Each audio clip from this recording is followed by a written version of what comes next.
Thank you for tuning in to the Lighthouse. We are broadcasting live from MoAB's bunker from Davie, Florida.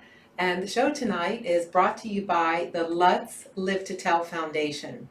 Tonight's show is about suicide and its ripple effect.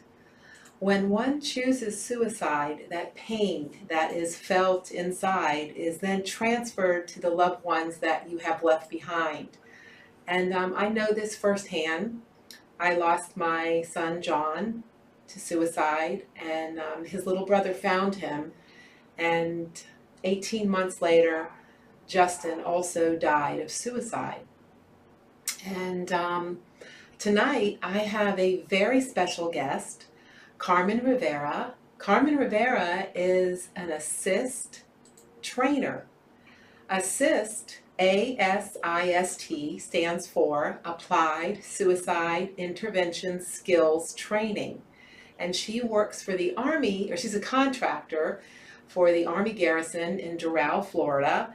And in fact, that is where I met Carmen when I took the course, and she was my teacher. Hello, Carmen. How are you today? Hello. Thank you for having me. Awesome.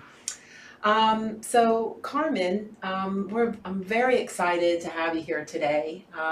It is my mission to bring good information to the community.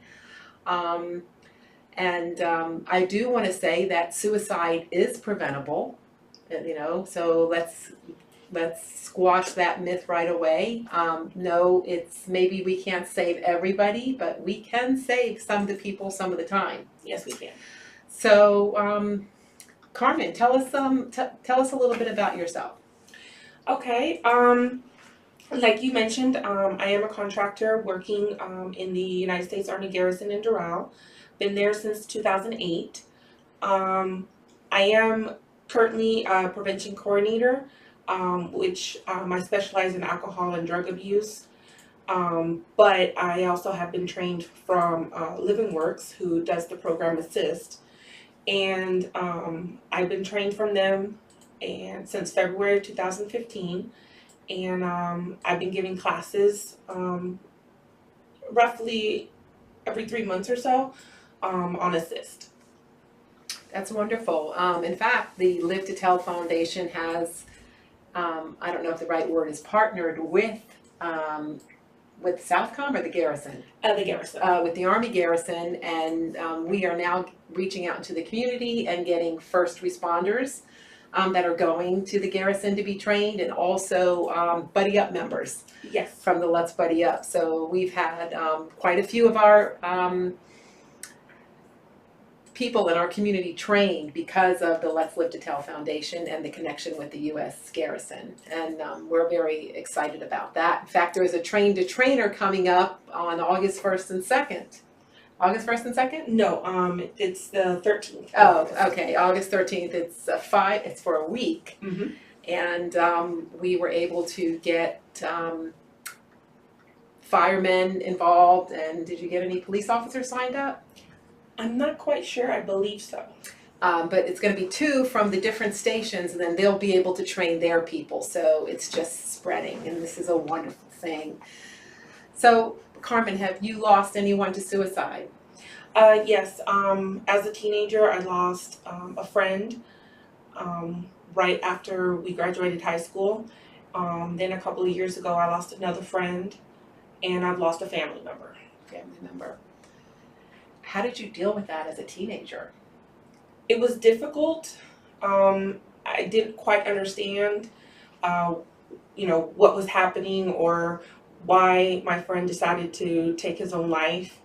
I was away. I had just moved to Florida, and they were still in Kansas, and it was very hard. There was a lot of confusion, a lot of what ifs, a lot of questions, and I didn't have anybody who can give me answers. And most of the time there are no answers. That's right. And I remember after I lost my first son, a friend of his said, "This is a mind," and he used the F word, because it just, messes with your mind. Again, you're filled with the what ifs. If I only did this, and if I only did that. But the reality is, if you don't have the skills for suicide prevention, or not the skill, even the knowledge, to notice the signs, there was nothing that you could have done. I mean, there was nothing that I could have done to save my son, and I still have days where I battle with that.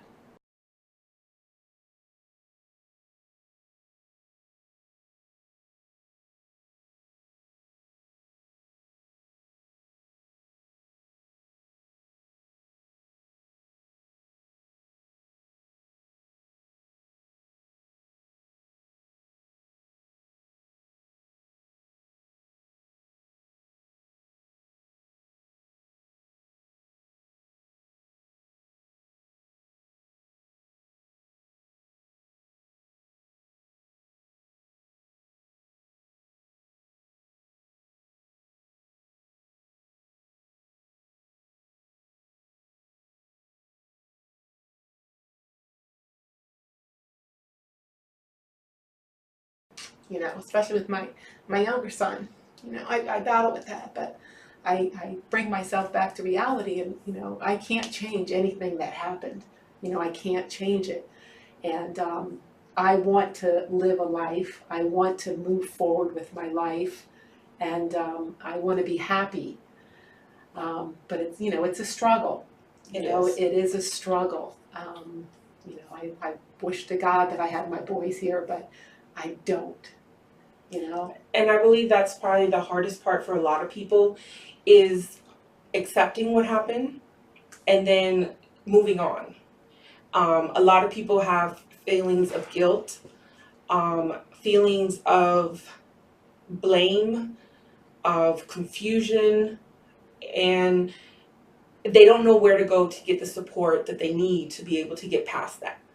And that's one of the things that I do a lot in my job and personally, is I make sure people know where they can go to get support. Because what's the point of all these organizations, all these places, these crisis lines, if nobody's going to use them? Right. Mm-hmm. And it's just like anything else. If we don't use it, it goes away. And if it goes away, then that help for others is no longer there. Right. And that's when worse things can happen. Exactly. I found for me the thing that helped me was speaking to other mothers who have lost their children, and then also I did go to counseling. I haven't gone in a month or two, but I'm going to continue to go to my counseling, and and try to learn to live again. Try to learn in the afterlife. But let's get back to where would you like to start with? Do you want to start with the signs to look for, or Well, first of all, I want to put out there that a lot of people believe that talking about suicide causes somebody to die by suicide, and that is a complete myth. That's one thing that I just want to put out on the table. Okay. Talking about suicide will not cause somebody to die by suicide. It's the complete opposite. Talking about suicide can help somebody, can let somebody know that they have somebody they can confide in, let them know that there's help out there, that they're not alone. A lot of people who are contemplating dying by suicide feel alone, like nobody understands them. And so talking about it can help them feel a little bit less alone. So that's the first thing I want to put out there. Okay. So it's good to know. And then basically just talk about things that we can look for in somebody who might be thinking about dying by suicide. The signs can vary because suicide is a very individual act. Each person takes suicide differently. There's many ways that somebody may choose to die by suicide. And there are many signs that one person may take and another person may not. For instance, giving away prized possessions. That can be one sign. If somebody all of a sudden starts giving away things that are very important to them, that have meaning to them, that can be a sign that something is going on. So if you see somebody that somebody you care about, family member, a coworker, a friend, somebody that you deal with that you know pretty well, and you find them giving away prized possessions, you might want to walk up to them and say, hey, is there something going on? You know, do you need to talk about something? Because sometimes that's just what somebody needs, is somebody to talk to, somebody to get whatever they're feeling off of their chest. Another sign can be, looking up different ways to die by suicide, or looking up how to take care of their finances, the things that they have. And I say that can be a sign because if it's a young person, especially looking stuff up like this, it's not really common for somebody so young to wonder and care about what's going to happen to their estate or to their car or to their finances. You know, that's something that we do at a different time in our lives. Right. And then of course, asking questions, using Google to ask questions about, how do I tie a noose, or how do I overdose, and things like that. And it happens because I myself during research put in stuff like that, and Google finishes it for me. It populated. Yes. So there are many other signs. There's also abusing of alcohol and drugs. Somebody who drinks maybe socially starts drinking more, starts experimenting with other drugs. That can be a sign. There's also just their behavior. They used to be an upbeat person. They used to come into the office, for instance, all smiley, good morning, how are you? And all of a sudden you see that declining. They come in and they're not smiling anymore. They come in and there's no good morning, there's no how you doing. Their physical appearance changes. They just don't seem to care about their physical appearance anymore. They don't seem to care about things that they used to care about. They used to be passionate about art. All of a sudden, they don't even want to talk about it. Or they're passionate about, different things, music. They used to like to go out to the movies. They used to like to hang out. And now they're just antisocial, so to speak. They start to disconnect from the things that they enjoy, because when you think about dying and everything, most of the things that you've just said, I personally did. Okay, I made my estate plan. I sent it out with all my passwords, with everything. I bathed maybe every couple of days. I brushed my teeth maybe once a week. I stopped flossing my teeth. I was fanatic about my teeth because I didn't care anymore. I ate junk food. I drank a lot of wine every night. And I just started disconnecting, because you can't love something and want to kill yourself. Exactly. So you have to, gradually start disconnecting from those things, even from people, So, and I want to just mention what an important fact that is, that people need people, and we need to be mindful when we see certain changes, in people. And one of the things that my son Justin did is he was planning on coming home. He was coming home. I hadn't seen him in over a year. And he called me up and he said, Mom, I'm coming home. I've been trying to figure things out, with Johnny's death. And I was ecstatic that he was coming home. And then a couple days later, he called me and he said, Mom, I'm going to quit my job. And I said, he goes, I'm going in today and I'm quitting my job. I said, Justin, you're a great employee. He worked for Comcast. And he went up the ladder pretty fast. He was, I think, an installer, a commercial installer. I'm not really sure, but his coworkers raved about him when I met them, sadly, at his funeral. And but that's another thing. He quit his job. Mm-hmm. And you know, and then he would no longer, you know, I don't know what happened. He would no longer respond to me. But you know, all of those signs, you know, that's why again, it's so important to be mindful. And if you see something out of the ordinary, you see somebody behaving differently, don't be scared to just walk up and say, hey, is there something going on? Can we talk about it? Do you want to talk to me about it?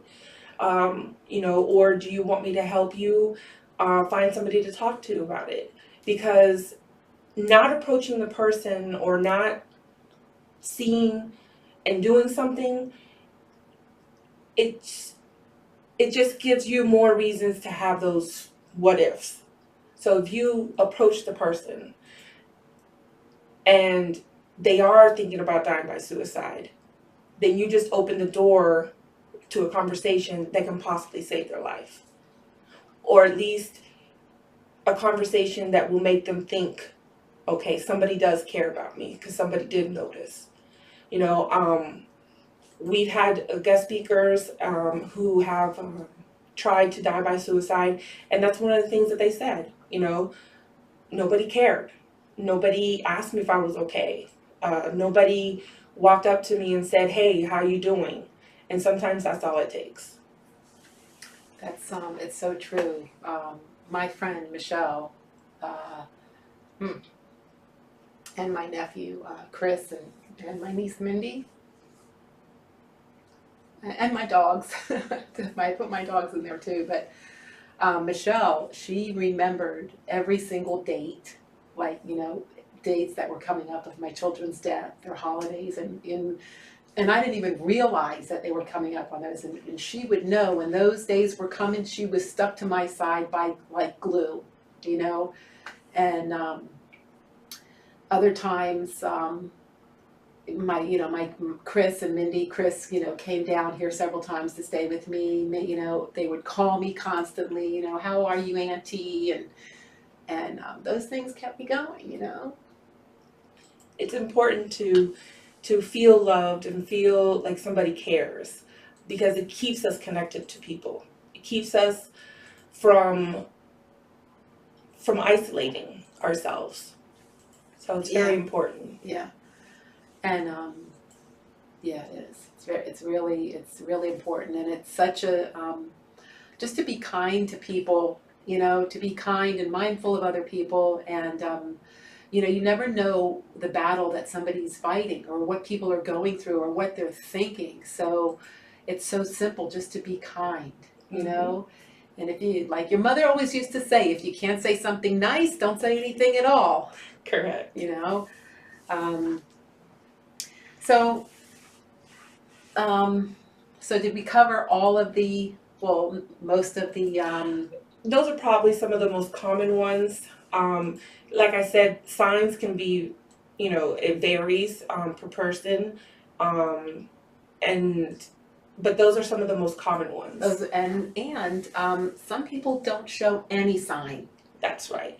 Because some people, you know, will come into their work and be smiling and happy going, and you know, you would never think that that person is sad, but they're hiding it. Well, look at Robin Williams. He was the happiest guy on earth, right? Well, he made everybody else happy, and you know, look at the pain that he was going through. Exactly. You know, so that pain. Signs can be very subtle.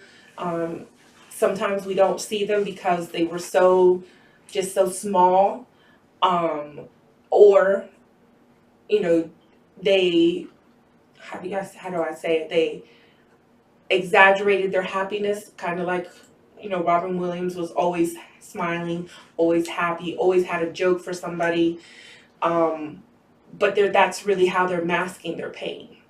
So you don't really know, like you said, you don't know what somebody else is going through. So just being kind to people and being mindful of how you behave and treat others can make a really big difference. Yeah.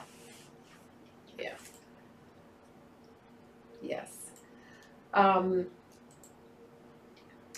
I wanted to mention, okay, when people are depressed, let's talk about depression. Well, I'm going to talk a little bit about something, and then you can add to it. Okay. When I guess I was depressed, I was depressed, and I also know other people that have been depressed.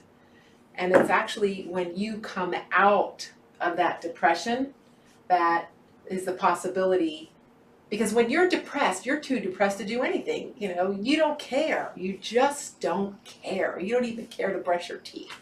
Mm-hmm. You don't care, and you don't have the will. You have no will. And then when you come out of that depression, that is the time when some people do die by suicide, because they have that will, to get something done, instead of going and seeking help. Do you know what I'm saying? Yeah. I have some experience also with people with depression, and they get to a point where, like you said, nothing matters. They don't care to even take baths, brush their teeth, comb their hair, eat sometimes.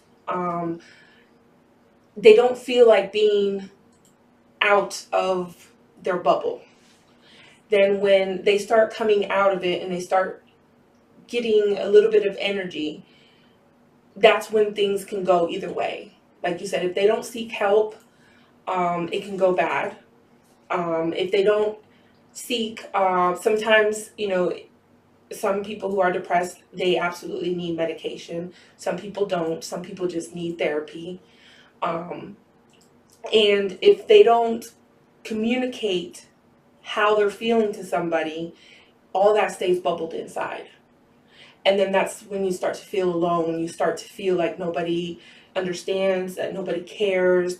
And then that's when some thoughts can go into suicide.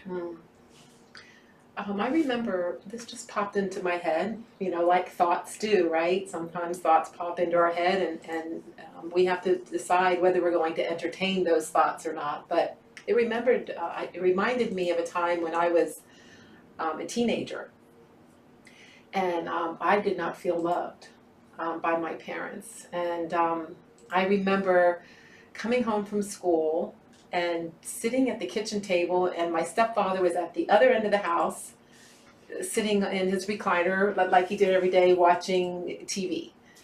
And I was so proud of myself, of the work that I had done, but I didn't want to show him. I wanted my stepfather to come into the kitchen and see the work that I was doing and tell me that I was doing a good job. I wanted his praise.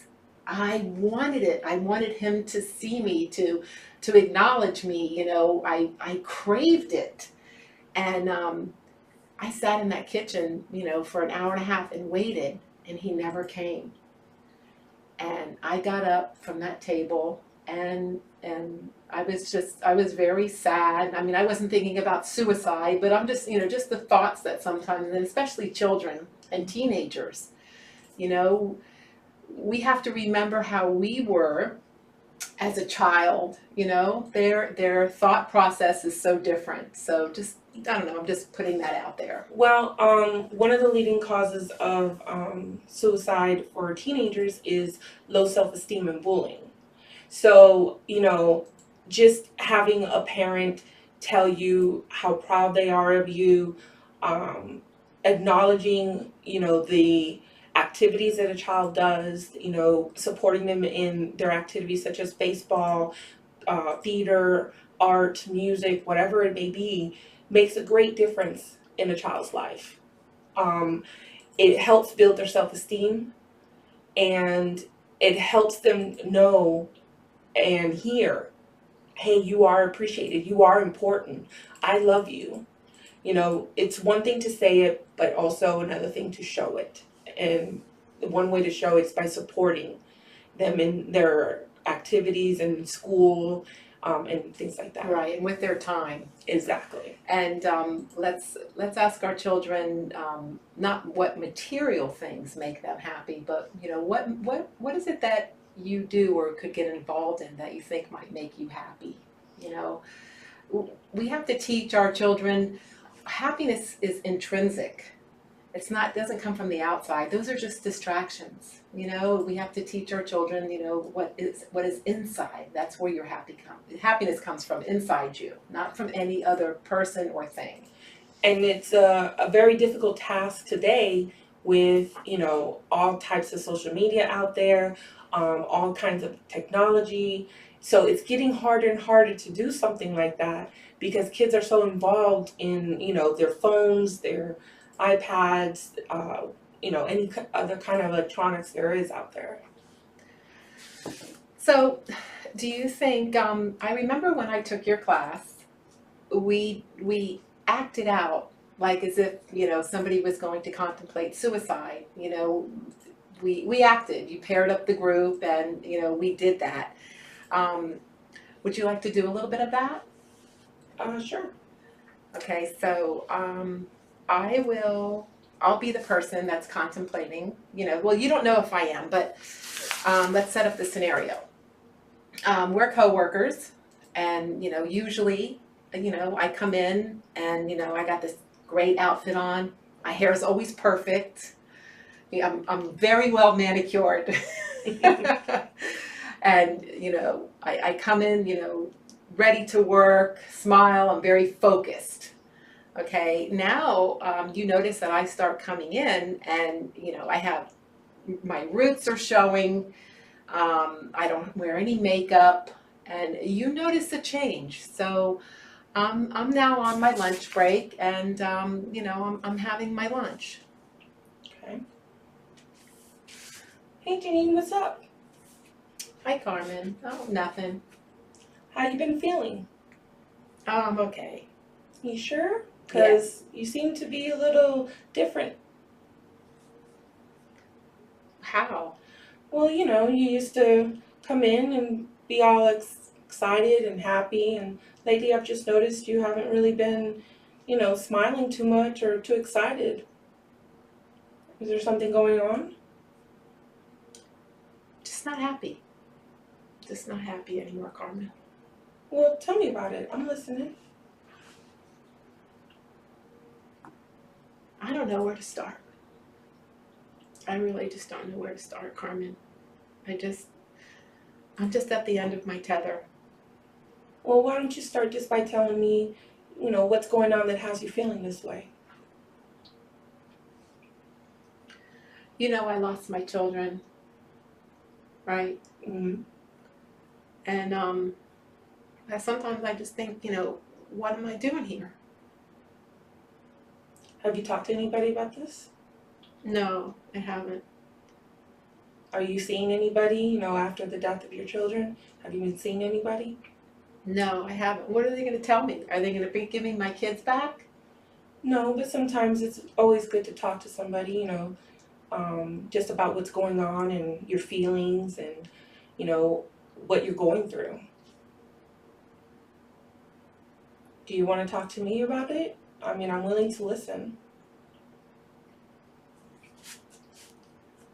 I'm just really hard sometimes, and I don't know how to make it better. Yeah, it could be tough. One thing that we need to do is we need to get you some kind of support, an outlet to let go of all this that you have. Would you be willing to go to some place or to someone? Would you take me there? Of course, I'd be there for you. Be there with you if you allow me to. I guess I could try. Okay, we can look up some support groups maybe. Would that be an outlet you like to do? But is it a group for, mothers who've lost their children by suicide? We can find one with that, yeah. Okay. Yeah, we can look it up right now. We can go back to my office. And we'll look it up and call them and see when they meet, where they meet, and we can go together. You would do that for me? Of course. Well, thank you, Carmen. I appreciate that. Anytime. I'll do anything to help. Great. Okay, so that was just a little role playing. And one of the things, we were co-workers. So, she, knew a little bit about me. Now let's do a role play where you don't really know the person. Okay, so I'm gonna be on a bus bench, and I'm just gonna be. I'm really sad. I'm just crying, and there's people sitting next to me. There's people all around. There's nobody that is that even notices that I'm in real distress. And Carmen comes up on me. Oh, I want to make sure that we point out the tool when you're talking with somebody to find something that they love. What do you call that? A life connection. Oh, okay, a life connection. Right. So when somebody's also contemplating suicide, they have no reason to live. And like she could have even asked me when she was talking to me about my Stella, my dogs. I mean, I love my dogs so much, and just her asking me that would have, lightened me up, right? So you want to find the person's life connection. Okay, so again, the scenario is I'm sitting on a bus bench. She does not know me, and she's going to find out that I'm in distress, and it's going to be her job to find my life connection.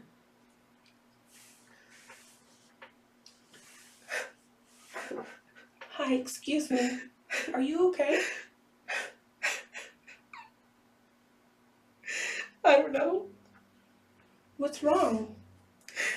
I'm done. I'm just done. What do you mean you're done? Is there something I can do to help? There's nothing anybody can do. There's no reason for me to be here anymore. I'm just done. I can't take it. Is there somebody I can call? I mean, do you want to talk? Do you want to go someplace? I want to die. Why do you feel this way? It doesn't matter. It just doesn't matter. I have nothing to live for. Nothing. It matters to me. I want to know what's going on. I want to try to help you. Maybe get you someplace safe.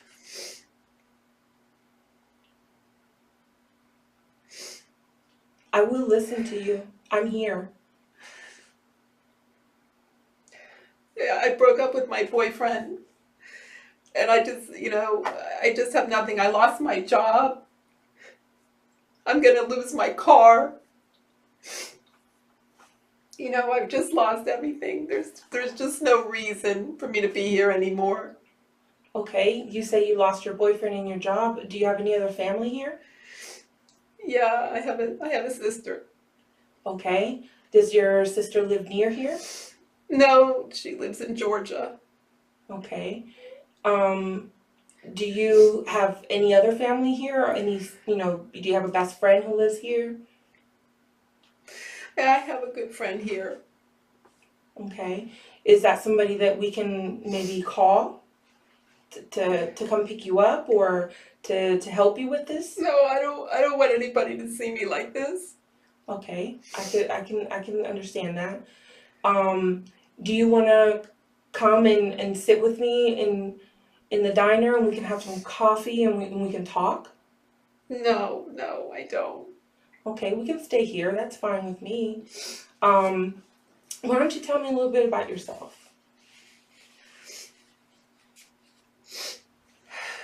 What did you do? What was your job? I was a waitress at that really nice restaurant down the street where all the fancy cars are. Oh, okay. How long were you there? I've been there for 7 years. I made great money. Well, I made great money. And what happened that you lost your job? I don't even know. I think the manager was,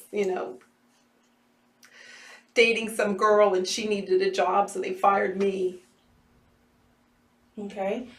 Um, is there any possibility that, you can find another job?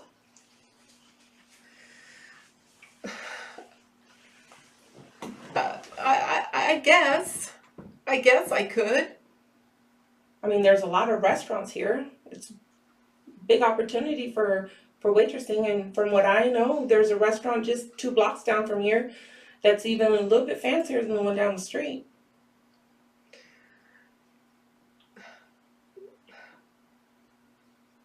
You know, maybe that's a good idea. Sure. I mean, all we got to do is walk down there and find out if they're hiring. Yeah, well, I can't go like this. I'm a mess. Oh, that's easy. We can fix you up. We can go down to the diner, go to the restroom, get you all cleaned up. Why are you doing this? Well, because I saw you here crying, and it made me sad to see you this way. I want to try to help you.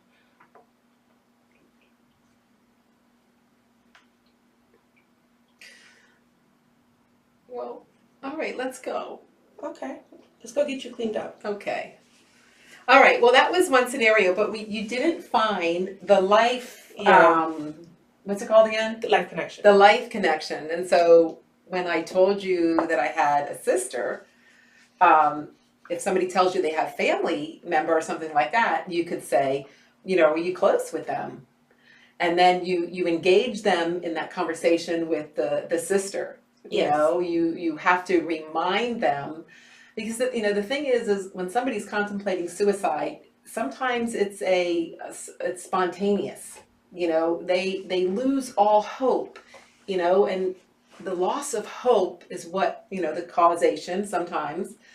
And we have to, sometimes you got to, shake them, I don't mean physically shake them, but just, in that conversation with them. So again, you want to find that life connection. Yeah. And then how it's a life connection is when that person is in distress and you find their life connection, they'll brighten up a little bit, because, and then they'll remember, and you're giving them a reason to live. Yes. We would like to open the phone line up if anybody would like to call in and have any questions for us. We would be happy to hear from you. And the phone number is 954-789-7639. 954-789-7639.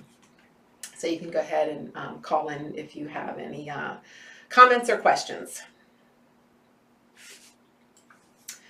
But yeah, I totally believe that suicide is prevented. I believe that my friends and my family prevented my suicide. Yeah, totally believe that.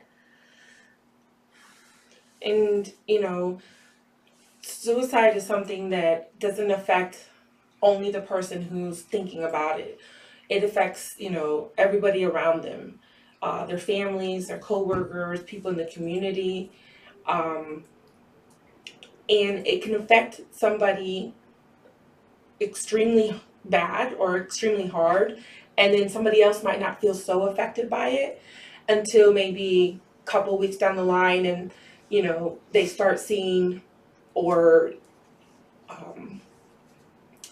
thinking thoughts that are in relation to that suicide. I've had coworkers or people that I work around die by suicide, and at first I didn't think it affected me so much until I sat and thought about it, and it hit me. This person who I used to see every day sitting in the cafeteria eating is no longer going to be there. I'm no longer going to see them.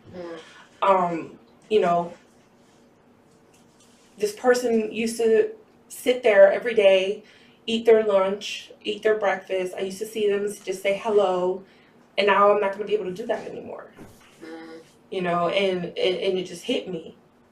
This person is no longer here, and this person died by suicide, and it was a shocker for me, and I never had felt that before, you know. And with artists who die by suicide, their fans are extremely affected by it too. I got a caller. Hold on a minute. Hello, this is MoAB from the Lighthouse. Who's calling? Hold on a second. Hi, this is MoAB on the Lighthouse. You're live. Who's speaking?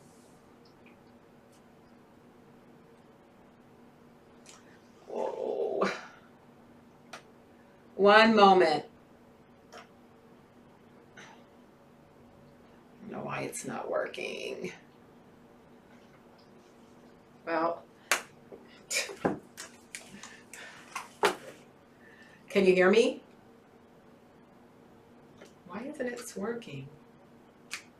Hello? Hello? Oh, hold on. I don't know why it's not working. I'm sorry. One moment. Oh, I think I know why now. Wait. Okay, are you there? Can you hear me? No, 1 second. Oh. Okay, can you talk? All right, I'm gonna have to take you off. I'm sorry. I was hoping everybody could hear, but it's not working. Hi, this is MoAB. What's your question or comment?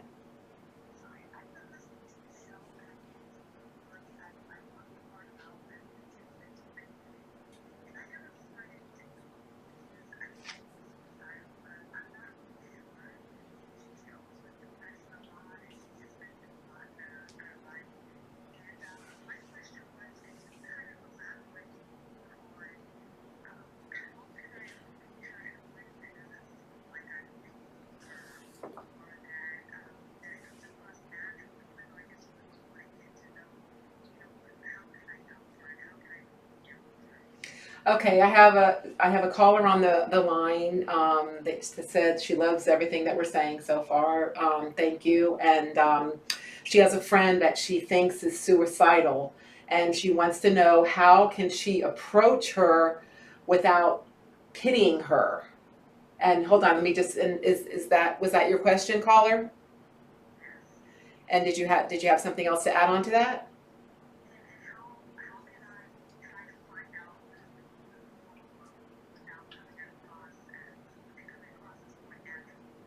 How can she get to the root of the problem with it being more natural? Okay. Well, I would say, since this is a friend, I would, do something like a dinner, a lunch, a brunch, or something, where it's just you two, and you just have a conversation, just casually ask, how things going, how are you feeling, and based on her answers, don't be afraid to ask her. Just say, look, I'm worried about you, I care about you, and I want to know, are you thinking of suicide? Don't be afraid to ask the question. If she's not thinking about it, she will tell you, no, I'm not thinking about that. And if she is, that will make her pause and say, oh my gosh, somebody is noticing something is going on, and then answer honestly most of the time. And if you still feel that she said no, and you still feel that, something is going on, you can just casually say, well, there are resources out there, if you need to talk to somebody, or just, take with you a pamphlet of the crisis line, so she knows that she does have somewhere to turn to if she is feeling that way. So let me just interject there. There's some people that will not call a crisis line. Yes, they are. Okay, so I just want to interject. If I have a friend and I notice, something that they're starting, now I know this information. I didn't know this before. But if I have a friend and I see that they're starting to disconnect from the things they like, and you can see that maybe it could lead to suicide, I'm going to have face-to-face time with them. I'm going to be hanging with them.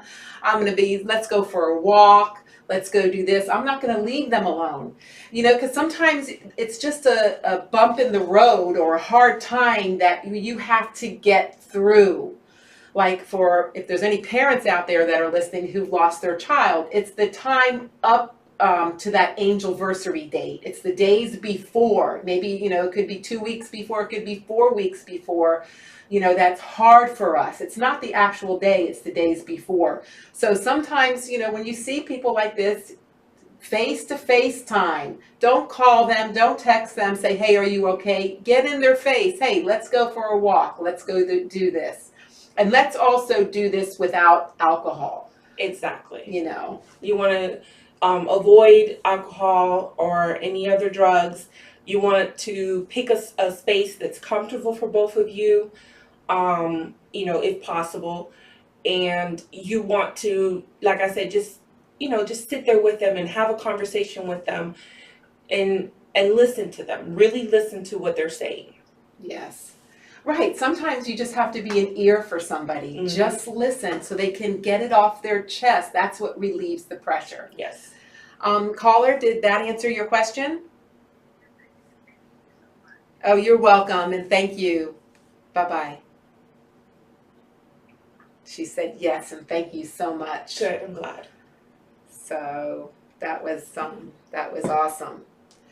So we're going to keep the phone lines open for another 10 minutes, and then we're going to end the show tonight. I'm sure some of you heard me using the word mindful, and that is a practice that I am learning, and it's just about, it helps me with my grief. Sometimes when something will trigger a thought and I will get really sad and I'll start to, go down the rabbit hole. Oh, we have another caller. I'll continue that story in a minute. Hello, this is MoAB on the Lighthouse. What's your question or comment?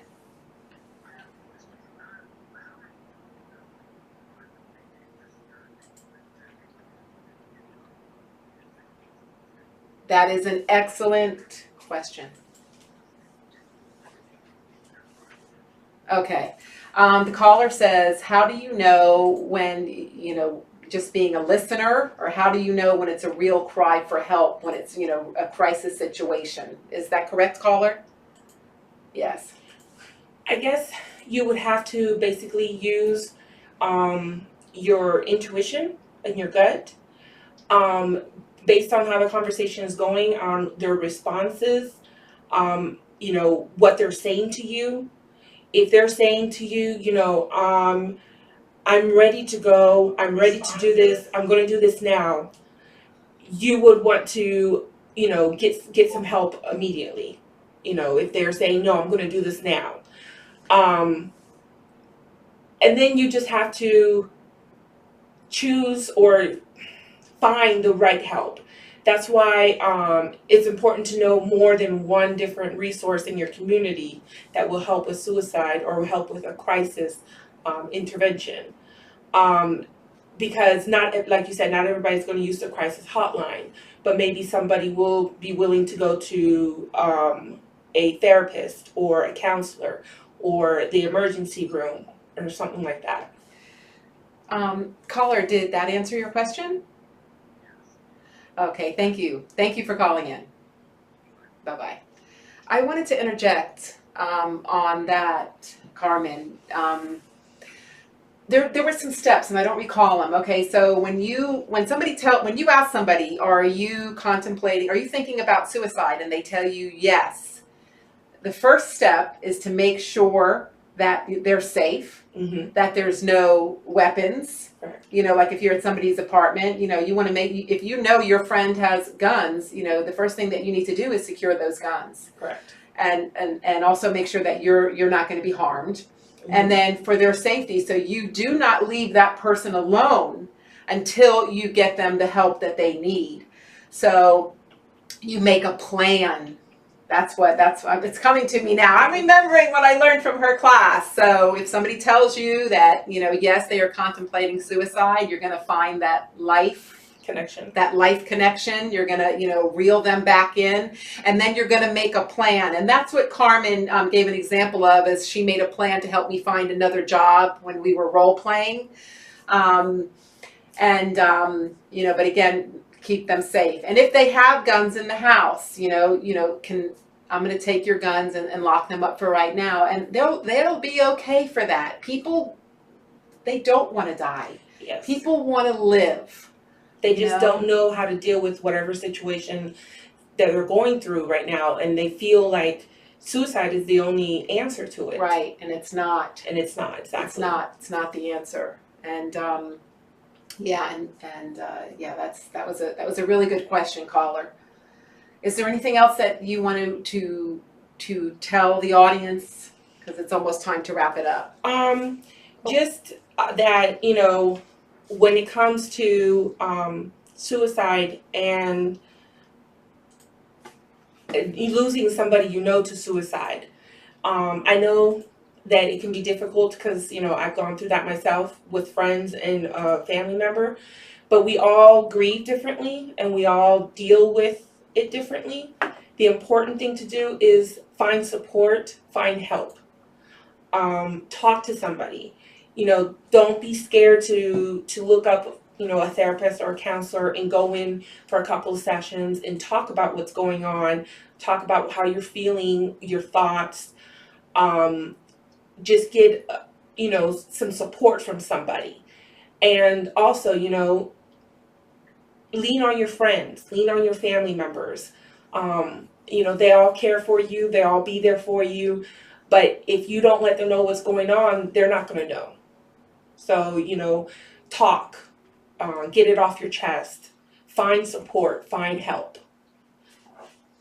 Right. And sometimes, when you're in that space, you can't, right? So what I do for my own mental health and survival, when if I see myself starting to isolate, starting to disconnect, I immediately call, Chris or Mindy.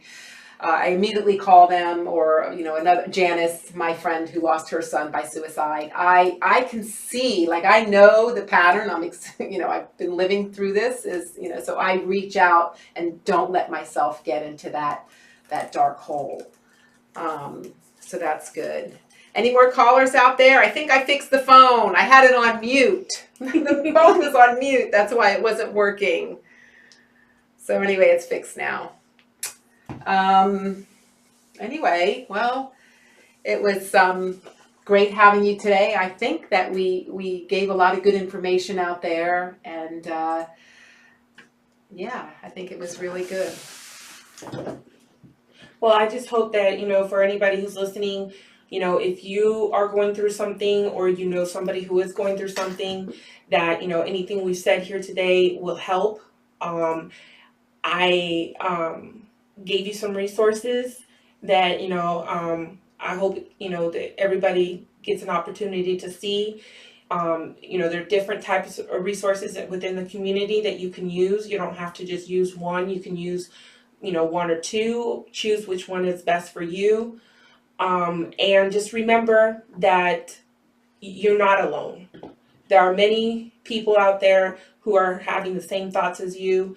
It's more common than a lot of people care to believe, but at least 5% of the population has thoughts of suicide. So the important thing is to find support, find help. And get involved in your community. And I wanted to go back to the mindfulness that I was mentioning before. Oh, we got a caller. Oh. Let's see if it works this time. Hello, you're live on the Lighthouse. What's your question or comment? Oh, it's not working. Hold on. I thought I had it fixed.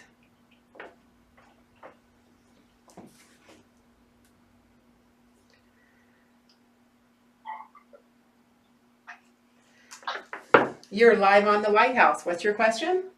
Hi, I just wanted to call and say that I really enjoyed the show and I appreciate you touching base on these topics.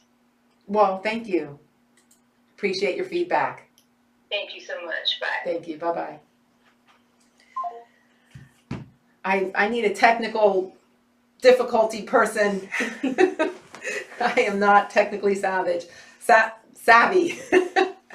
Mindfulness, it's a practice to stay in the present, to not let all the worries that's going on in your head, the bills you have to pay, everything, everything in life. The death of my children, if I let it, it could consume me and it could pull me down. So when something triggers my grief and I start to go down that rabbit hole, what I practice is I feel my grief. I realize that what I'm feeling, that I'm feeling sad because of the death of both of my children. And then I can bring myself back to the present. Right now, I am here right now. I'm having a conversation with Carmen Rivera. I'm doing this broadcast. Maybe I'm at the office. I can focus on my work. And, it teaches you to feel your feelings, to accept them, that they are there, they are real, but, bring yourself back into the present. And in fact, we are facilitating a seminar, a 2-hour workshop, August 30th. If there's anybody that's local, it's going to be at the Miramar Fire Department. And is it on my website yet, Michelle? It is on our website at letslivetoTell.org. This workshop is for military and first responders and their spouses only. I have limited seating. It's for 40. It is free of charge. And as always, the Let's Live to Tell Foundation tries to bring good things to the community and great information. But there's my website up on the screen, and there is the mindfulness section that you can register. And again, it is for military and first responders and their spouses only, and you have to show proof of service. But I think that's going to wrap up our show today. I hope you all enjoyed it. I know I had a great conversation with you, Carmen, and I'd love to have you back again. And the community needs to hear this, Yes. If, it's information, it's knowledge, it's a good thing. And thank you so much for coming. Thank you for having me. I want to say good night to everybody. And I just want to say that be kind. You never know the battle that somebody is fighting. Have a good night.